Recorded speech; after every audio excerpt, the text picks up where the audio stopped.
Welcome to Steve's Cottage with Steve Horner. Steve Horner, a former radio talk show host, helps spotlight the source of today's social chaos while offering practical solutions to the problems negatively affecting you and your family. And now, here's Steve.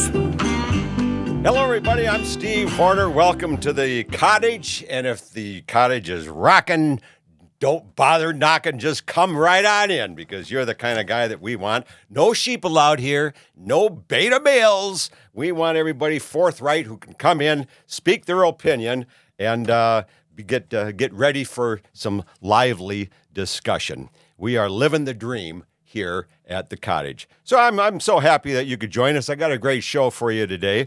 And throughout the show, I just want to keep reminding you, I'm going to remind you now, and on each show I want to keep reminding you, is that I'm not preaching hatred here or anger or revenge or meanness. I'm preaching awareness of what's going on right under your apathetic nose. And now, speaking of under your apathetic nose, let's return now to Churchill Downs for the rerunning of the 150th Kentucky Derby. And now, here's our track announcer, Bet A Million Banks. Thanks very much, Steve. And now the pack is at the top of the stretch. The Bob Baffert horse is sneaking right in on the inside pole, and now he has found an opening. He's darting right, left. He's right up to the lead. Wait a minute. Did you say the Bob Baffert horse? That's right, lady. Bob is the all-of-famed, all-time trainer, and he's so wonderful. Yeah, well, I tell you what. We expelled Bob 3 years ago because we women in the Churchill Downs steward's office, we don't like Bob. Got it? We don't like his style. Bob is so bravado. Bob is so macho. Bob kind of tells us his opinion, but he doesn't want to hear us. Say, by the way, how do you like my derby bonnet? Don't I look beautiful? All right. Oh, yeah, lady, that's right. I heard about you vindictive stinkers in control. All right, let's scratch the Bob Baffert horse. The horse's name is, I got it somewhere. Oh, yeah, Harass. Are you kidding me? Isn't that an appropriate name for Baffert's horse? Let's scratch her ass. Oh, so that is so rude. Let's scratch her ass. Oh, my. Say, by the way, who won the race? Beetle Bomb. Whoa! I feel good!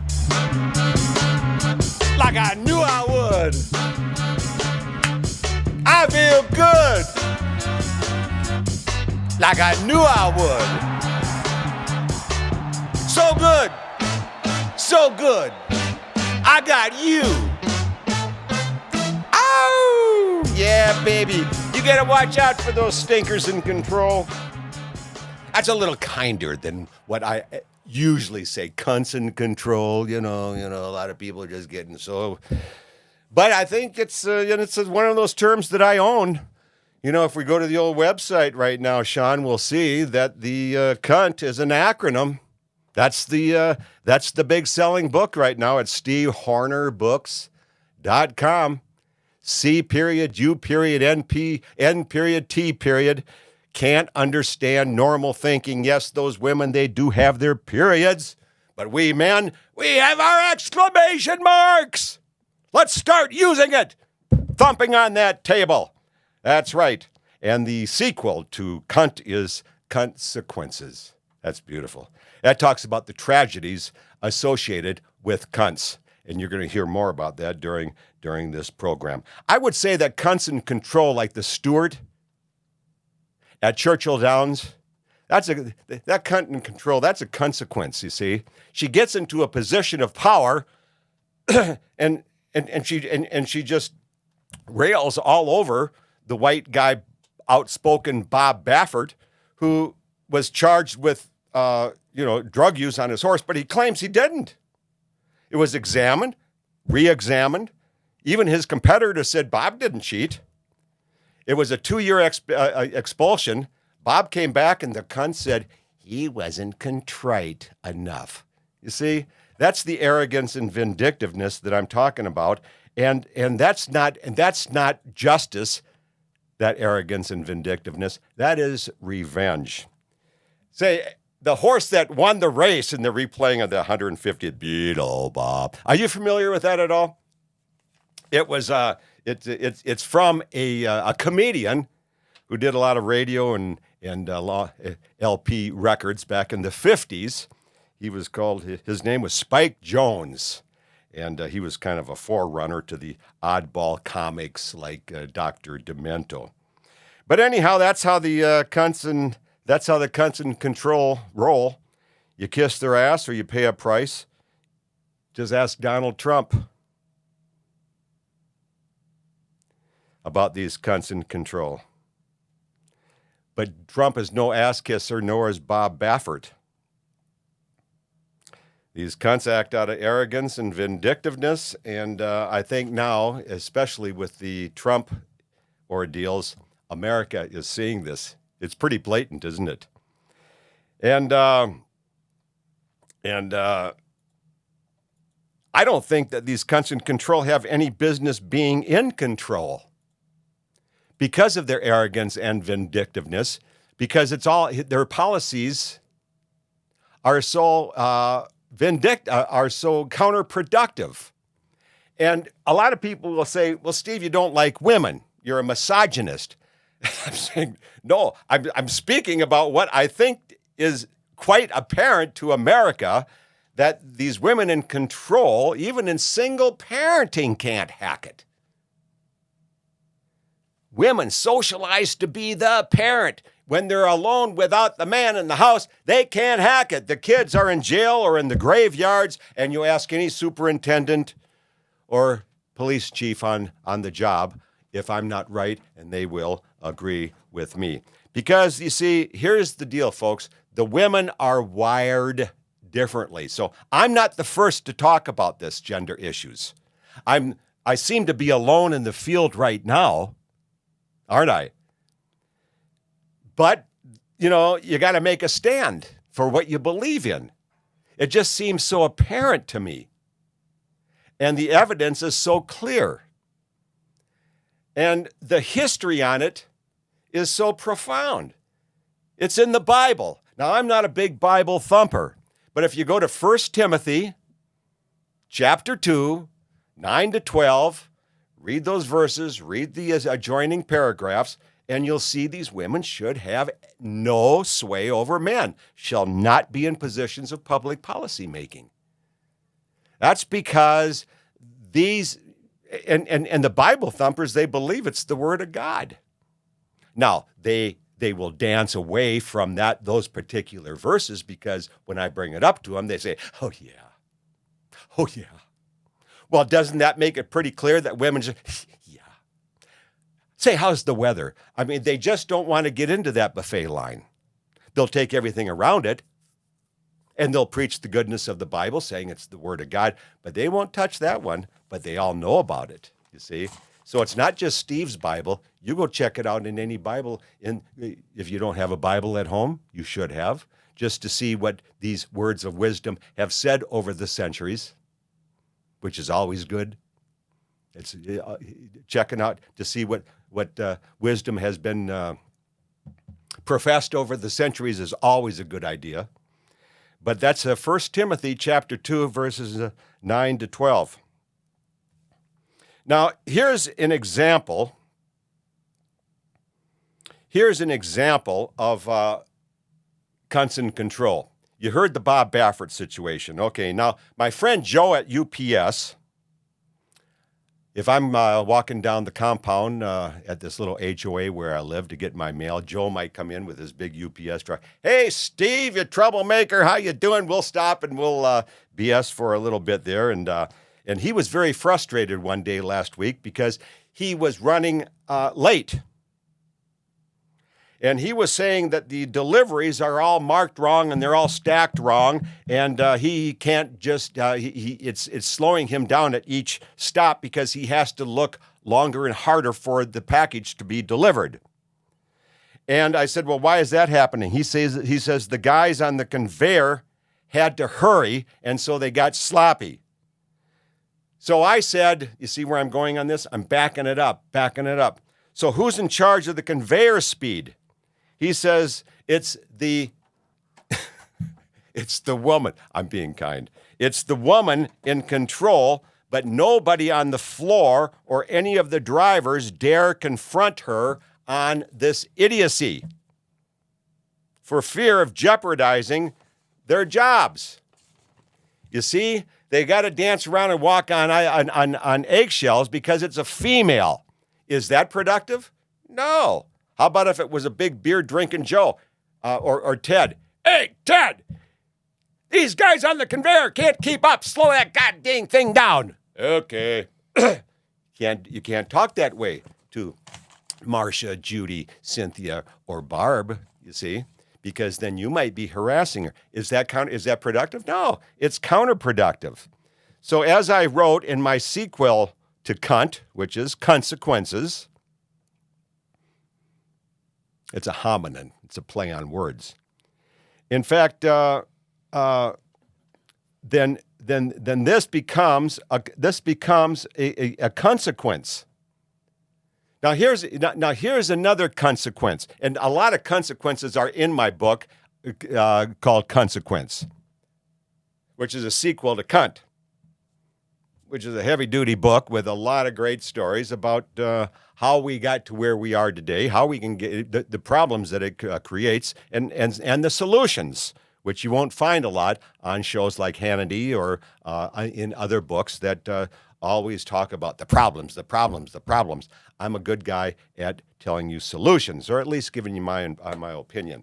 Now, the last show that we had here was when I was talking about when I was in Laughlin, Nevada, just about an hour's drive south of Las Vegas along the Colorado River. And in Laughlin, remember I told you I spoke to James at the water reclamation plant and how the cycle of Colorado water use works. Starting in Denton, now get this, okay? Now this is CUNTS in control. Okay, I told you about the UPS situation. You got to back up to get to the source. Let's get to the source of the problem. So what's the source of the problem in the Colorado River water use? Well, the crooked-minded peons will say that it's a drought. It's God's fault. That's wrong. I mean, folks, I've been out here for 15 years. I've seen a huge amount of gully washers. I've seen a huge amount of day after day after day after day of rain. The river is being overused, okay? That's all there is to it. And the politics of it, they want to create more commercial property, more residential homes. Why? That creates a tax base so that these jackasses, these cunts in control, and their pussy-whipped counterparts can get more money. Beta male. Bigger. That's right.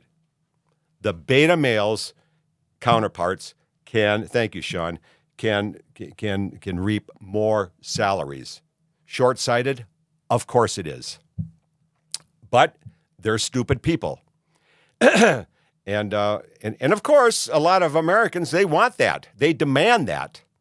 Or at least they claim that until the big dog shits in their backyard. And then they say, hey, where are my rights? Where are my? Well, you know how that goes too. So at one time, several years ago, okay, well, let me back up. So the water in Denver is piped into Denver from its headwaters, so it has to go through the mountain to go east a little bit across the divide, and then it pumps a huge amount of now, the more that Denver grows, the more demand there is from the Colorado. So already it's taken a hit. Denver uses the water, cleans it up, shoots it back into the Colorado. Drinkable? No. I'd swim in it, but it's not drinkable, okay? They claim all the bacteria is out. It's not. It's already been hit, okay? So then it goes downstream again in all these other communities, all the way down through Utah, all the way through Colorado, Utah. They're taking water out of the Colorado, the once pristine Colorado, and they're using it. Drinking, shitting, pissing, irrigating, the whole thing. Got it? Then they clean it up, they shoot it back in. A little dirtier, little nastier than when in Denver, right? So by the time it gets down, to Lake Mead, Powell, Lake Mead, down to Laughlin, you see, it still looks pristine. And it's nice and cold and chilly, but every community has siphoned water from it, used it, piss, shit, irrigation, whatever, and then sent it back in, after, filtering it and cleaning it, but it's still a lot more bacteria and nastiness in there.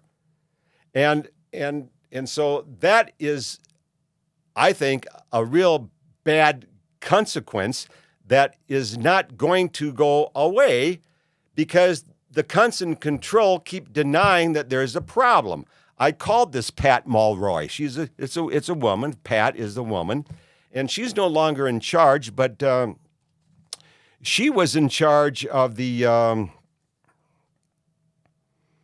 hell is I thought I had it's Southern Nevada Water Authority. Okay, and I told her that, the river is way down from when I used to be there in the 70s. It's at least 20 feet down on each side of the river by the time it gets to Laughlin. And she told me, Steve, come on, you're just being hyper. She says, we just need one gully washer and Lake Mead will be right up to the top again. Okay, so now it's at 30% of full. Lake Powell is having huge issues about not being able to generate power or to get enough water to push down to Lake Mead. So they're thinking about drilling holes in the dam. Folks, I'm telling you, and they still keep blaming it on God as a drought, but they still keep using it up. Why? Because the cunts demand it. And they're what husbands, Sean, what husbands are demanding it? Beta males are demanding it. That's right, the pussy whips who are just standing by. Well, Pat Mulroy is no longer in charge, but she made me think that I was going to be the sucker and that I'm so stupid because I should know that one gully washer. There's been dozens of gully washers, even in the last few years. It goes up a little bit. We've had some real fantastically wet winters. It goes up. And then, it just keeps being siphoned. And then they think, well, they get the optimism, with the old cunt mentality of buy, spend, build, discard, consume, and then bitch when you don't have enough. So that wins out, and they keep siphoning because their optimism lasts about 36 hours. So they build, buy. And then the water, and then the river is depleted again, and then they cry wolf, and they right now they're becoming a little frantic again. Now, the BLM is another cunt-headed organization, Bureau of Land Management. The BLM manages about 10% of all U.S. land and about 70 to 80% of the western states out here. 30% of the subsurface minerals. All these headed by Tracy Stone Manning. Any woman with two last names, you can call me crazy. Go ahead. I'm telling you, folks, any woman with two last names is making a statement that she is a liberal, that she is a feminist, that she wants to join hands with these cunt sisters of hers. And she is not capable of long-range planning. They can't even manage their household when they're working on alone without a judicious, loving man in the mix. How in the hell are they going to be able to manage 10% of the U.S. land? Well, she's being tossed and turned by, being pushed and pulled by expansionists who want every square inch of America to be concrete and shopping malls and homes, draining all the resources, which will have long been depleted, you see. But cunts are short-sighted, you see. They don't have the pragmatism of men. They're not wired with pragmatism. Pragmatism is cause and effect. Well, if you do this, this is bound to happen. They don't have that. They are sentimentalists. Oh, well, we just have to build because everybody wants money. Everybody wants a home to live in. Oh, you don't think so, Steve? Oh, you're so mean. You see, isn't that the sales pitch? So, whether this woman will be able to, well, I think her gender pigeonholes her right away as a failure. I'm sorry. I'm not sorry to say that. It's true. I mean, I see every city, county, state headed by women. They're a bust. They're a bust. I mean, Minneapolis and St. Paul, my home turf, they've got all women on their boards now, and now it's all legalized pot. It's all rent control, so that the entrepreneurs don't want to build any more lodging apartments because they can't make any money off of it. But the cunts in control are short-sighted because they are sentimentalists versus being pragmatists, and so they just bite themselves in the ass while the ridiculous sentimentalists in good old Scandahoovian, Minnesota, keep voting them in. It just doesn't make any sense. And if you criticize it, like I am, in public, especially with the way we've been indoctrinated with treating, Jews and blacks and natives and women without hardly even mentioning their name, otherwise it's racist and sexist, very counterproductive. Say, by the way, and so keep this in mind and put this in your discussion with people when it comes to where the source of these problems lie.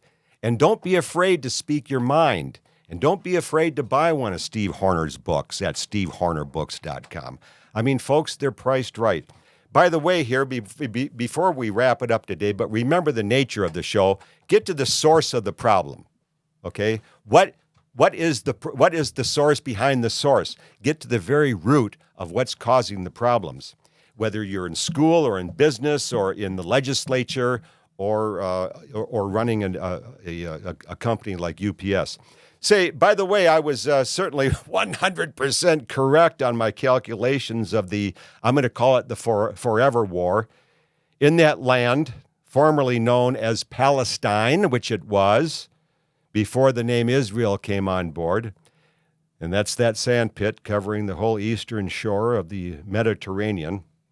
Well, the Netanyahu is going after it. He's just not going to bargain. And folks, I'm telling you, that was the hardcore stand of the Jews before World War II, which led to the Holocaust.